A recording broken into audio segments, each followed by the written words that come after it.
আসসালামু আলাইকুম ওয়া রাহমাতুল্লাহি ওয়া বারাকাতুহু।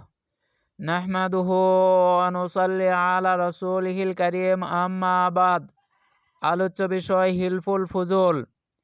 ফিজার যুদ্ধের ভয়াবহতা স্বচক্ষে দেখে মুহাম্মদ সাল্লাল্লাহু আলাইহি ওয়াসাল্লামের মনে দারুণ প্রতিক্রিয়া হয়। অতঃপর তিনি সর্বজন শ্রদ্ধেয় প্রবীণ নেতা আবদুল্লাহ বিন জুদআন তাইমির গৃহে গোত্রপ্রধানদের নিয়ে বৈঠক করেন। উক্ত বৈঠকে রাসূলুল্লাহ সাল্লাল্লাহু আলাইহি ওয়াসাল্লামের দাদা ও নানার গোত্র সহ 5টি গোত্র যোগদান করে। তারা হলেন বনু হাশিম, বনু মুত্তালিব, বনু আসাদ, বনু জোহরা ও বনু তাইম বিন মুররাহ।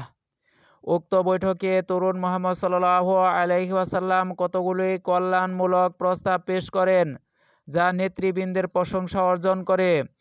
অতঃপর চাচা জুবাইরের দৃঢ় সমর্থনে সর্বসম্মতিক্রমে 4টি প্রস্তাব গৃহীত হয়।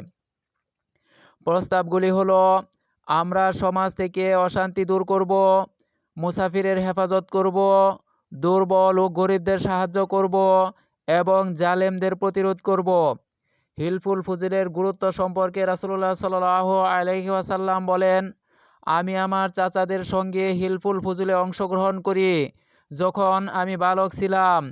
অতএব আমি মূল্যবান লাল উটের বিনিময়ে উক্ত চুক্তি ভঙ্গ করতে রাজি নই।